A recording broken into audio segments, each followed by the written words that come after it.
I'm Jason Klaus. And over the course of my life, I have done a lot of different things and worn a lot of different hats. But this may be my greatest endeavor yet. I may go on rants and I may go on sidebars, but we're going to talk about how we can make a positive difference for ourselves and for each other. This is the Klaus to the Heart Show on YouTube.com.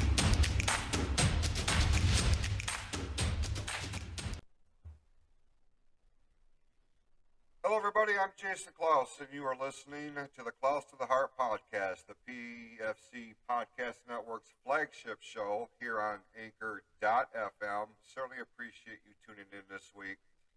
We're doing one of these multiple recording type of episodes where we're not only recording the audio, we're also filming this recording session to upload with the intent to upload to the YouTube channel.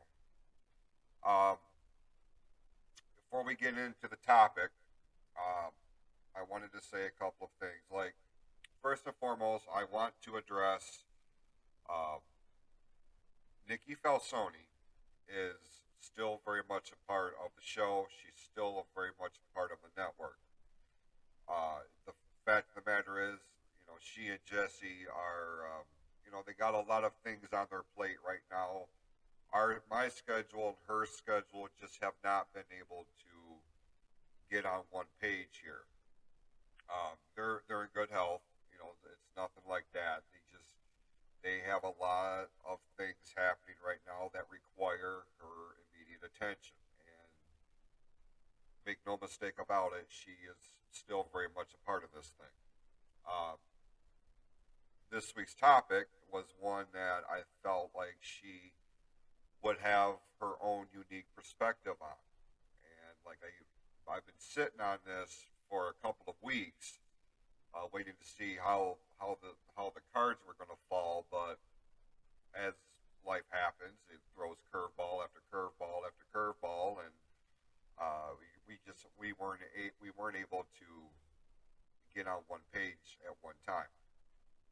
Now, Brittany, I wanted to bring her in also and get her unique perspective on this particular topic. Because if anybody that's listened to any episodes that she has sat in on, what she brings to the table in terms of the way she views the world, the way she feels about things. And this was one of those topics where I felt like she would have added a very, very unique perspective.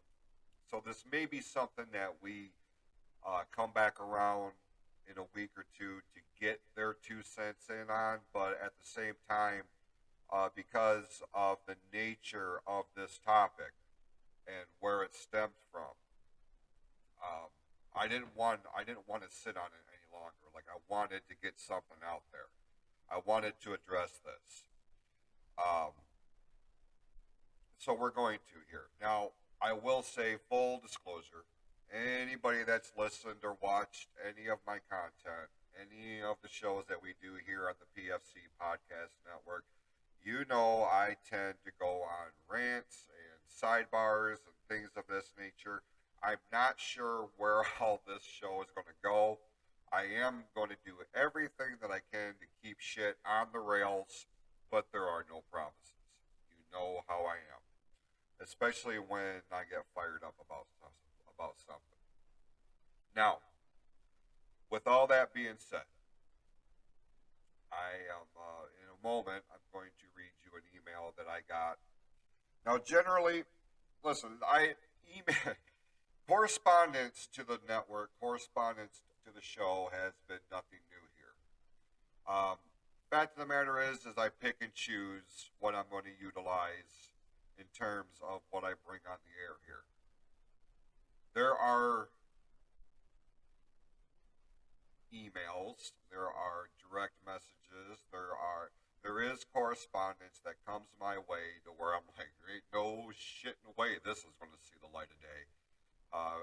Because it's a personal attack or something along those lines. Because If you've been following the show, you've been following my story, if you've been following anything that has anything to do with me on a personal level, you know exactly what I'm talking about. Like, I don't need to address that here and now. But um, I'm also very selective about what I'm going to bring to the limelight, what that I'm going to bring to the show, because at the end of the day, if someone is being a vile, malicious butthole, I'm not going to put any spotlight on that kind of behavior. I just don't think it's necessary. This particular email um, came to me, like I said, a couple of weeks ago. I've been sitting on it for a while, thinking about how I wanted to tackle it, and like I didn't want to sit on it any longer. Like, I wanted to address it. I wanted to address it because I think it's going to resonate with some of you. I wanted to address it now because I don't want the sender to think that it's been put on the back burner and that what they brought to my attention didn't mean anything. When in all reality, the the polar opposite is the case. It meant everything. The fact that they're dealing with a specific situation and they think enough of the show, they think enough about me and my opinion to bring this to my attention, and not only bring it to my attention, but has given me the green light to talk about it on the air here. I'm not going to mention names. Um, I don't feel like that's necessary because I don't want this individual to feel like uh, that their trust has been compromised or anything like that. Even though they gave me the okay to, talk about it, I don't want to put any more unnecessary attention on them than they may want. But I want them to know I take this very seriously, incredibly seriously, like for the reasons that I had just laid out. Now, um, I'm going to read you this email that I got, and then I'm going to, do a deep dive into it. Okay, so just bear with me. Those who are watching on YouTube versus listening to the audio on the PFC Podcast Network, just bear with me for a few minutes, okay?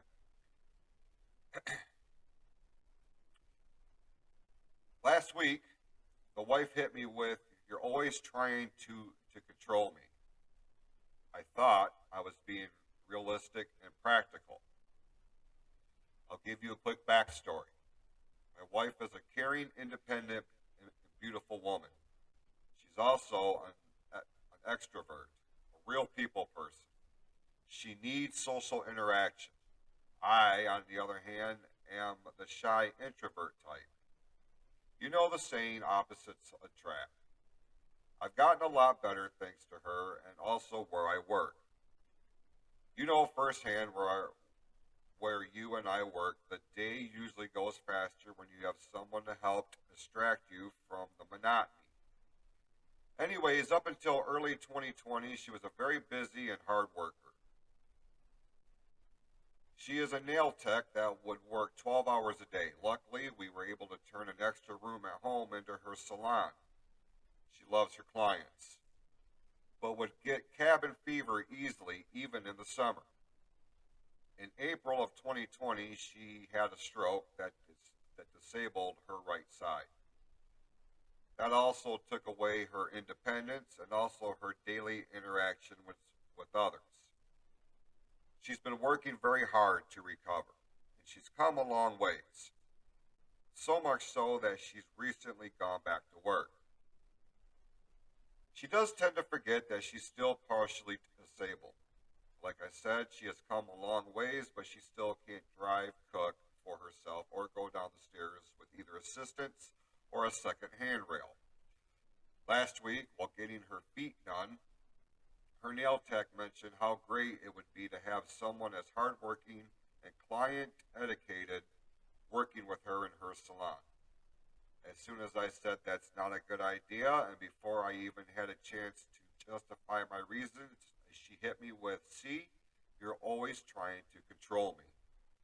In the past, whenever her clientele would slow down, she would start talking about maybe moving back to a salon. I would always talk her out of it. Why pay a booth rental when you already have a full salon in the house? Why let someone else control what products you use? Do you really want to go back to having a boss? So apparently, I've been controlling for a long time.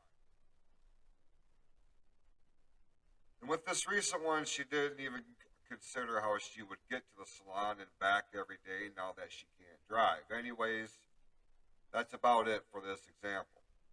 When I was thinking about it, I really did think you could use it for an episode. I value your input, and maybe your co host can jump in with some real life experience.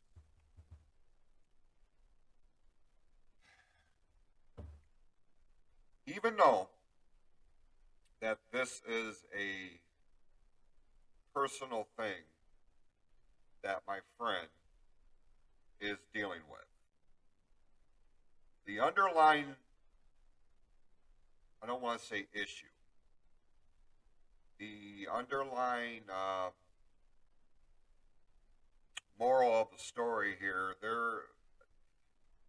there is a lot that can be taken out of context. There is a lot that can be misconstrued. There is a lot that can um, be be misunderstood in terms of what people's true intentions are versus how the other party feels about it. Now, I know people, and I know of people that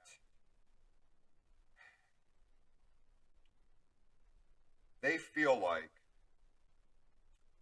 they're being controlled. And I feel like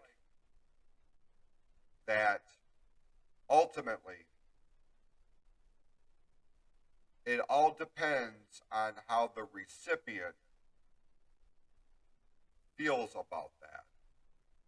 And a lot of that goes hand in hand with their previous experiences, their beliefs, their thoughts, their concerns, everything. Because how many times have you heard me say over the course of the last few years here on the network that um, our journeys are as individualized as our fingerprints? No two people have the same fingerprints. That's what I helps identify us. I also know firsthand that the way I go about things doesn't necessarily correlate with the way other people go about things.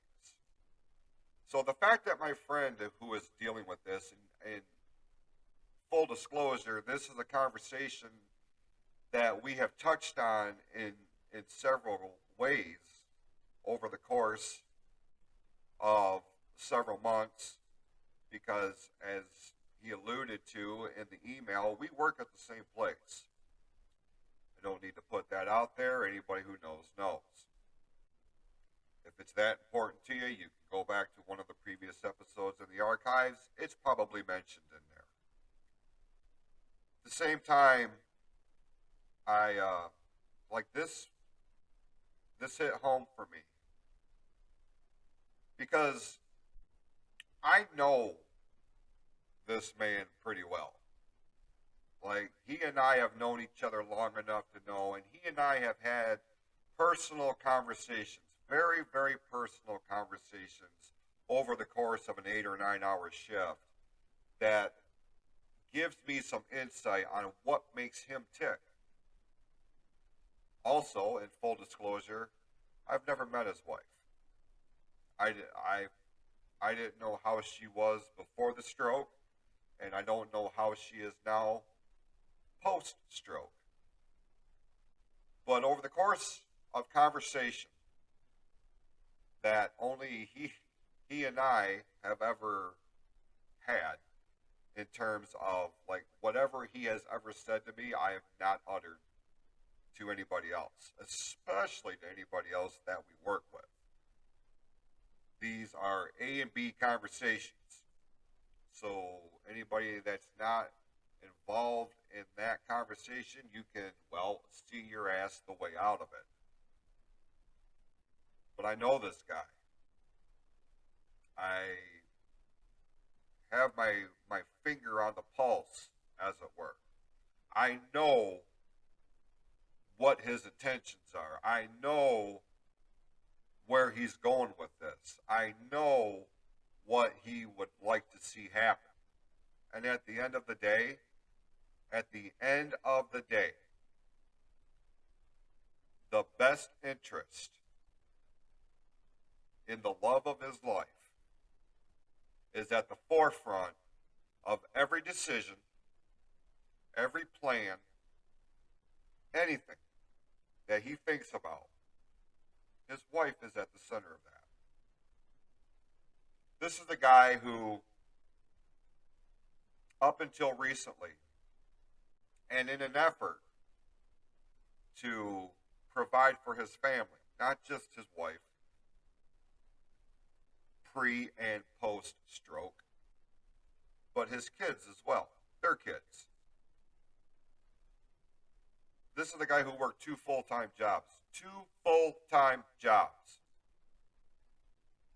When there is a younger demographic of people who, for whatever reason in this day and age, like the whole work ethic thing, skipped a generation apparently, with the exception of a few examples. But this is a guy who spent more time at work, truly, than he did at home. Now, when the stroke happened, and I remember,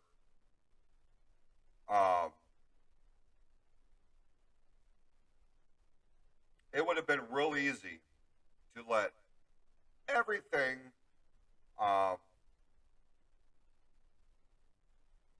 be too much. It would have been real easy for him to throw his hands up in the air and say, "This is too, I can't handle this." That's not how this guy is. Just not. This is the guy who will do anything, anything, for the best interest of his family, especially his wife. And over the course of conversations, I have really taken a great, the amount of respect that I have for this guy, I don't know a word big enough.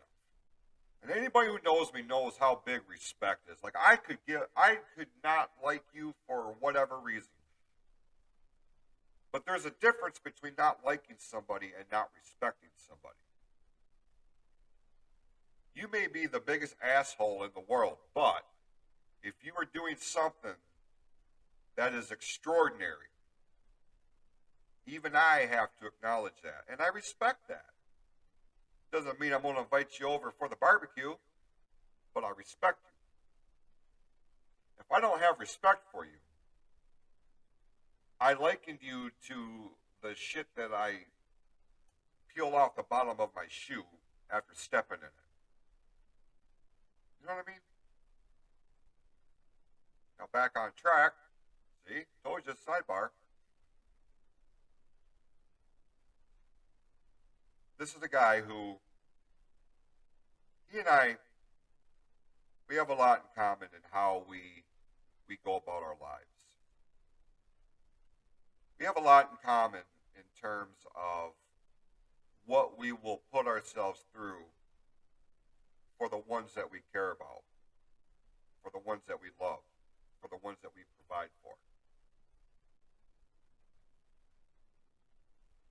So for me to read that the first time, like up until I got that email, like there were like glimpses, right? Examples, not the whole story. Reading the whole story, like I could see his face when he was typing that out. I could hear the tone as I was reading it. I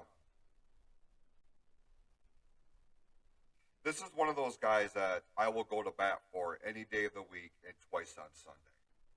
You know what I mean? Like a genuinely good guy, a guy who will give you the shirt off his back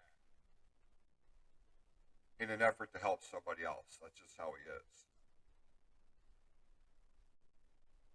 Now, the last thing that I would ever say about him is that he is a controlling individual. I had to take a step back. Like, I know his point of view because of the reasons I just spent the last few minutes here laying out. But like I do with everything else, I try to put myself in the shoes of the other party. And again, we're dealing with somebody who suffered a stroke. And anybody who has had any kind of contact or exposure to somebody who has had a stroke, you know the challenges that come into play here, especially when it's as debilitating as what his wife is going through. Like when you are, as he described, an extrovert, and you're used to going out and being a people person and doing all these things by yourself, you're independent, you can take care of yourself. When that's taken away from you, that is what I call a mind fuck.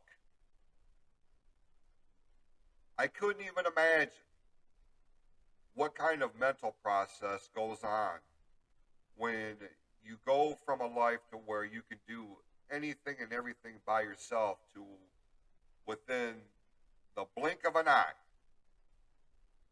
you're having to rely on people to help you get by with day-to-day necessities. The things that you and I take for granted, the things that you and I don't give two thoughts about because, again, we take it for granted. Something as simple as putting on your own pair of socks, lacing your shoes, running to the store to grab a loaf of bread, a gallon of milk, a carton of eggs, a thing of M&Ms, and maybe a slab of meat. When you are met with a situation to where you have to rely on other people for things of that nature, I can only sit here and imagine what that does to a person's mental prowess. I try to, in thinking about this and thinking about how I want to tackle this specifically, but also in general terms, I tried to put myself in her spot, in her situation. But again, when you're dealing with somebody who is a victim of a stroke and whatever goes on in the brain that resulted in this, there's no shitting way I would adequately be able to truly and wholeheartedly know what his wife is going through, what she's thinking about. I feel like in this particular case,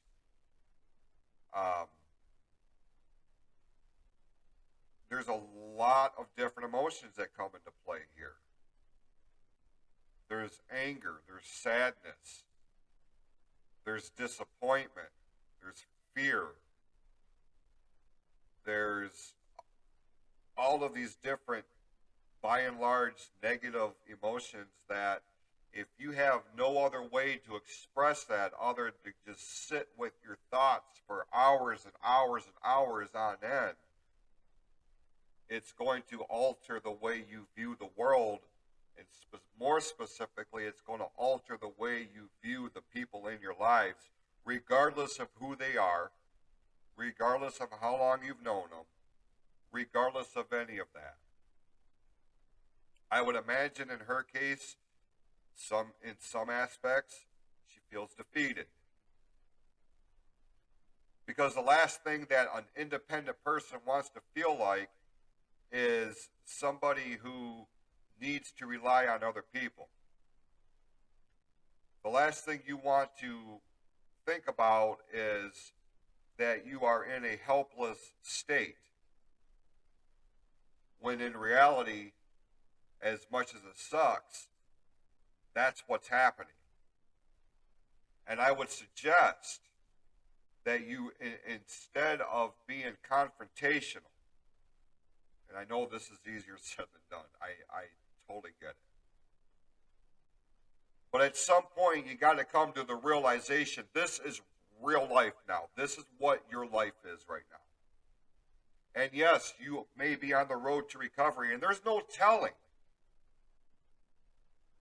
what all she's going to be able to regain over the course of time with different exercises and physical therapy and all of these different programs in place to help get her as close to back to normal as she possibly can be. But the one person that she does not want to alienate is the one person who has been there not only through the bad times but through the good times too. Because I'm going to tell you something. This dude re-solidifies in sickness and in health until death do us part. Two very important vows when you marry somebody. It would be really easy, again, for this guy to just be like, fuck it, I cannot do this. I'm out. I'm bound. Because I know people who have done that. I know of people who have abandoned loved ones because caring for them was too hard. Too hard for who? You? Because you're having to rely on somebody for some help? Is it too hard for you because you're more focused on what you can't do versus what you can do, and more focused on what you can't instead of what could be? I understand that to a degree. What I have a bigger problem understanding is why it's so difficult to put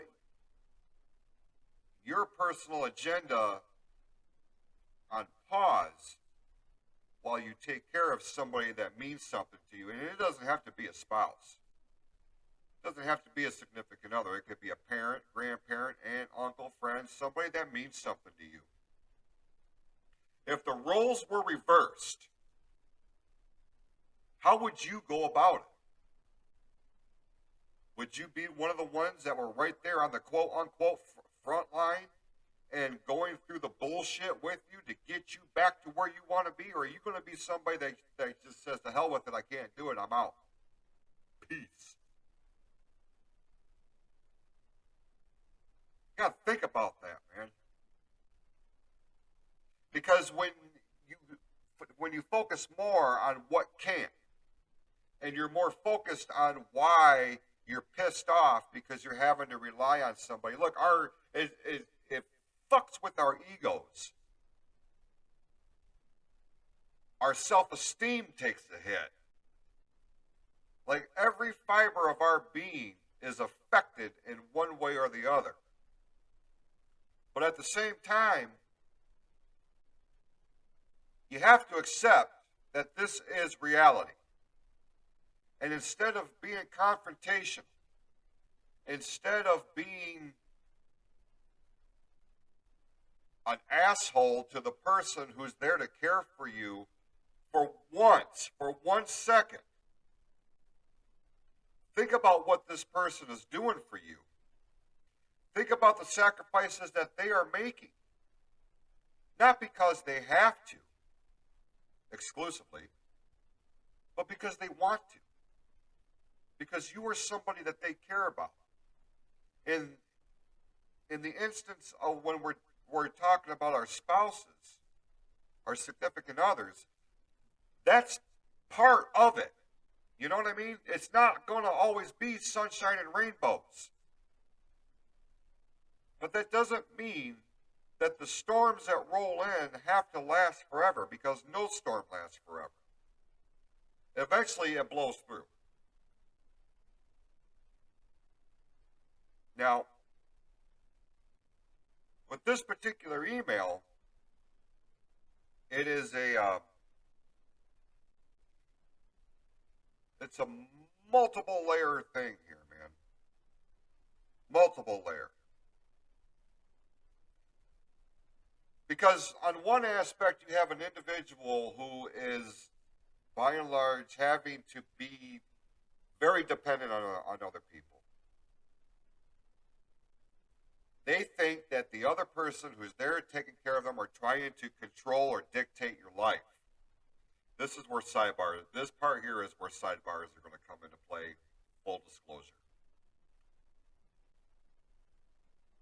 I can understand why you feel like you're being controlled. I can understand why you feel like you're being manipulated. I can understand why you feel the way that you do in this particular realm. But you've got to know, you've got to understand that with everything that is said, done, decided on, or otherwise, it is with your best interest, because sometimes they see things from an outside perspective looking in that you cannot see because you are too damn closely affected by everything, especially in cases like my friend's wife here. Once independent, outgoing, people person, like that's how they rolled their life. Now they can't do that. They just physically are unable to do that. Our minds tell us one thing, our bodies are going to tell us something else. Our minds will tell us we can do anything that we want. Our bodies are going to be like, no, the fuck we can't. We have some work to do here. We have some damage control that we have to embark on in order to get back to as close to a normal existence that we're used to. You don't have to be in a situation like my friend is right now to understand the controlling narrative. Because there are couples that I know where both parties are in great health, but they're going through similar situations in terms of feeling like they're being controlled. That's when you got to take a step back. If you are an individual who is accused of being controlling, you've got to take a step back and look at the grand picture here and think about, am I being controlling? Or am I seeing things? Am I hearing things? Am I noticing things that my partner, my spouse, my significant other, or whatever can't see because they're too close to the situation?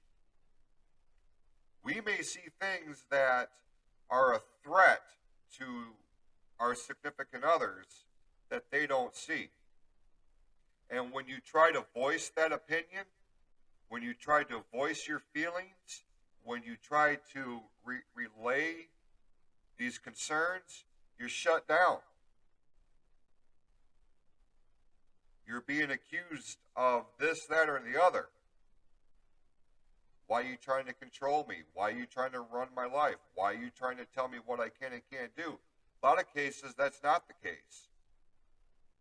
A lot of cases, that's somebody who truly cares for you, loves you. In their world, you hung the moon. They want what's best for you.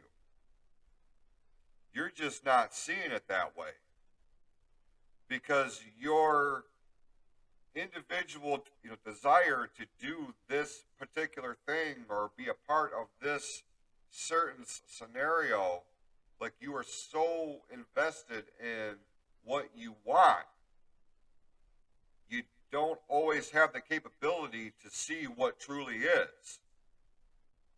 And that's where a lot of hurt feelings come into play. This is where a lot of, of arguments stem from. This is why a lot of couples break up. It's a lack of communication. It's a lack of understanding and taking a moment. My God, if we just took a moment and took ourselves out of our own situation and actually gave the other person who is desperately trying to tell us something that they are feeling, that they are worried about, if we gave them 2 seconds of our time instead of worrying about what the fuck I want to do, we may be able to see something that previously just did not register on our radar. A lot of times, when that happens, it's too late.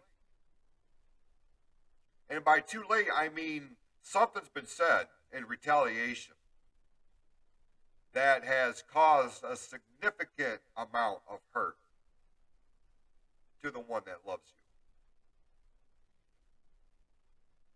I spent a couple of weeks in a row here on the network, on the Klaus and Q show, that our words, the way we communicate,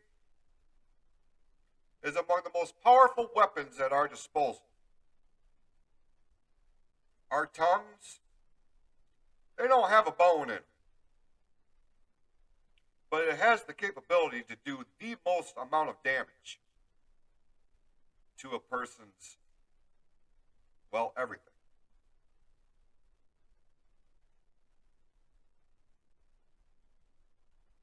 We need to understand that even though we run our own lives, right? Like we are the captains of our own ship. We're not always going to see the iceberg coming until it's right on top of us. And by that time, it's too late. You can crank the wheel as hard and as fast as you want. It ain't going to make a shit amount of difference. You're slamming into the iceberg. And it's going to do some damage. And if it hits just right in the right spot, and a lot of times it's right there, right in the heart, that ship's sinking, man.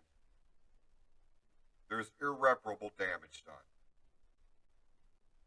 And it could go down in a minute, or it could go down in a matter of weeks, months, or years. But it's inevitable.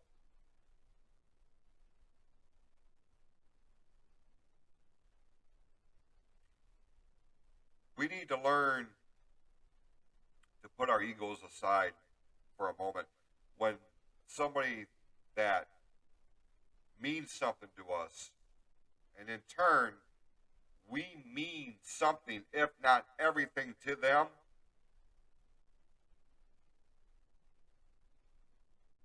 They're looking out for our best interest. They are concerned about something, and we cannot disregard that. Because if they are desperate to get their point across, and even though they may not be able to fully communicate what they're feeling, the fact that they're going through the motions of trying to relay something,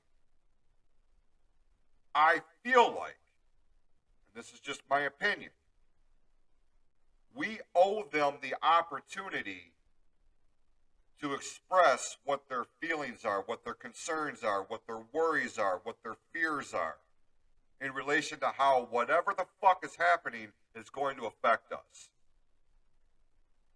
I had a problem with that for a long time in my younger years. I would embark on something. I would have my mind set on something, and I would have another individual tell me, maybe you shouldn't do this, and here's why. And for the longest time, I more or less gave them the bird in response. I gave them half a peace sign. And I'm not talking about the number one part. Because in my mind, I'm like, who in the hell are you? Who are you to tell me what I should or should not do? Who are you to tell me that what I want to do isn't right? Who are you to tell me anything? And I guess in some regards, like here and now, in this very day and age, there are people that will try to tell me, are you sure you're doing the right thing with your life? Now, I am not like everybody else, clearly. And here's why. Here's the biggest difference. I'm calculated. You know what I mean? I don't act on impulse. Like, probably 0.05% of the time I act on impulse or in real time. I give myself that moment to digest, to process, to really think about what I'm going to do, say, or otherwise. And in turn, people have learned that when I say something, when I give an opinion, when I start a new journey, project, whatever, I've already thought about it. I've thought about every possible scenario. And that's not to say that things aren't going to pop up that I didn't think about, because that does happen. But more often than not, it does not happen that way, because I've already thought about it. I've already come up with my plan of attack. And if these different situations arise, this is how I'm going to tackle it. So if I embark on something, if I say I'm going to do something, you best goddamn believe I'm going to do it. If I say something, if I give you an opinion about something, you best believe that's how I truly feel about it. There is no room for argument. Now, that's not to say we can't have a conversation to where you have the time to present your opinion, your view on it, and maybe you say something that will spark something in me, like, I didn't think about that. I will consider that. But a lot of people don't do that. They want the here and now. It's got to happen right now. Everything's got to happen right now. Instant gratification. And whenever I say I'm going to do something, and I've got somebody telling me, no, you can't, or no, you shouldn't. Okay, why? I'll give you that opportunity. And I will wholeheartedly listen to you.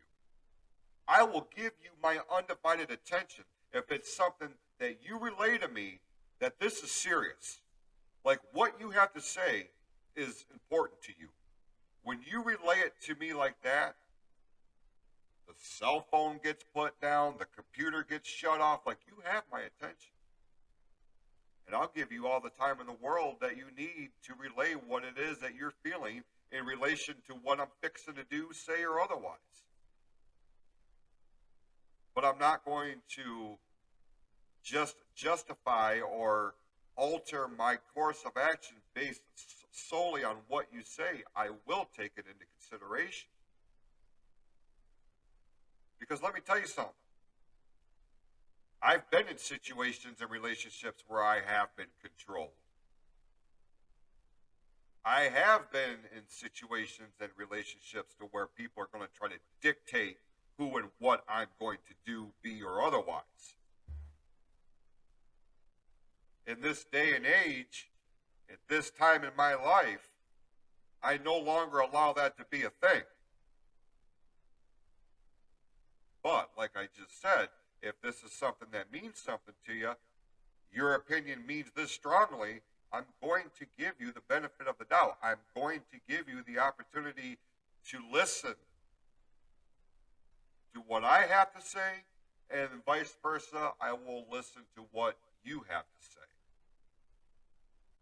It's all about how shit is presented.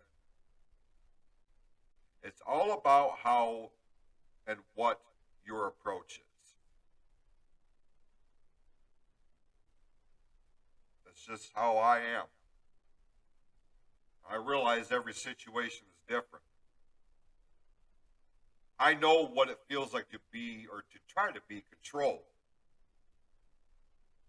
And under no circumstances would I ever do that to another person, especially somebody that means something to me. It just ain't going to happen. If we don't see eye to eye, you're going to do whatever the fuck it is you want to do anyway, and it doesn't matter what I say, think, or otherwise. This doesn't. You're going to do what you want.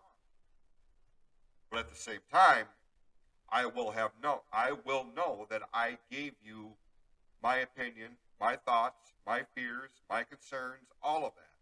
What you do with it is up to you. What you do with it is if you let that be a determining factor in the course of action in which started the entire conversation, well, I mean, ultimately it's on you. Just because somebody expresses some degree of concern, fear, care, or whatever, they're not trying to control you. They're trying to look out for your best interest. Now, on the flip side of that, there are people who will go out of their way, do, say anything that they possibly can to control you. There are those people. These are the people that will dictate to you what you can wear, how you do your hair, who you hang out with, how much time you spend on electronics, what you do for a living, who you correspond with, what you smell like, all of that shit. There are people like that. I know people that have they work 50 to 60 hours a week, make decent money. They're given a fucking allowance out of their own paycheck because the rest of the check is already spoken for by another entity, by another person, their partner, their significant other. I know people that aren't allowed to wear certain articles of clothing in public because the other party fears it draws too much attention. I know people who have had to sever ties with decade-long friendships, relationships, because the other party in the relationship isn't a big fan of your friend or otherwise. In their mind, they are a bad influence because they may rock the boat a little bit. They may not subscribe to your philosophy of control. Narcissism comes into play here. I know people that aren't adults in their 30s, 40s. They have a motherfucking bedtime. I am not shitting you. They have to be in bed by 11 o'clock. As an adult. Are you kidding me? My 13-year-old son on the weekend stays up at least until midnight. But a 30 or 40-something-year-old person has to be in bed by 11 o'clock? What are we doing? What are you doing? That's control.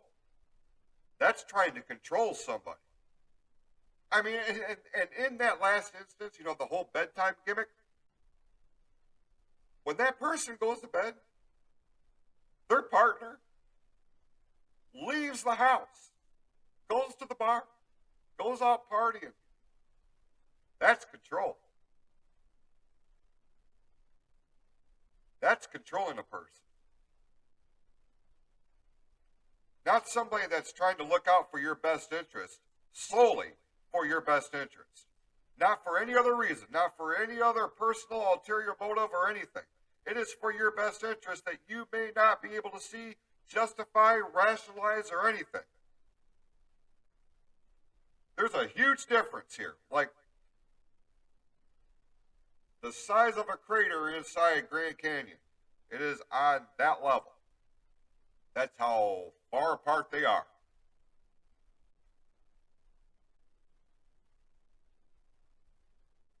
In our minds, we may think that we're trying to be controlled. But are you really? If it's somebody that truly loves you, cares about you, and in the particular case of my friend, somebody who has spent the majority of his lifetime with, or a significant amount of time on earth with this person,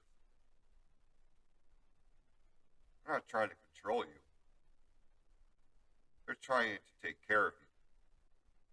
They're trying to keep you safe. They're trying to give you everything that you could possibly need. That's not control. That's appreciation, admiration, and love.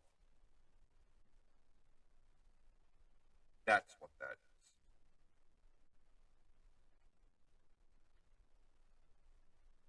So with that, we're going to put a bow on this week's episode. If you have questions, comments, feedback, show topic ideas, shout outs, you need my opinion on something, you want my opinion on something, we encourage any and all correspondence.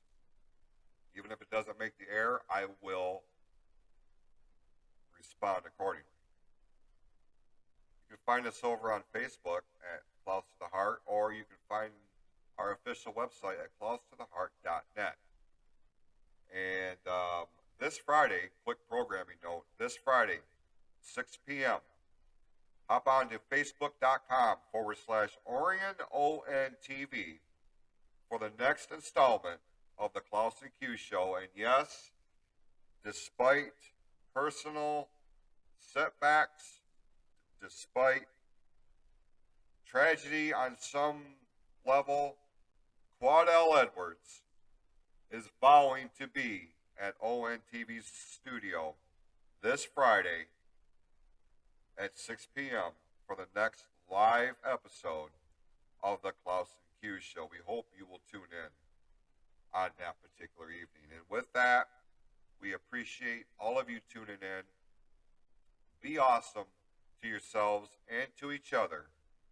We'll see you right back here next week with a brand new episode of the Klaus to the Heart podcast, the flagship show of the PFC Podcast Network, powered by Anchor.fm.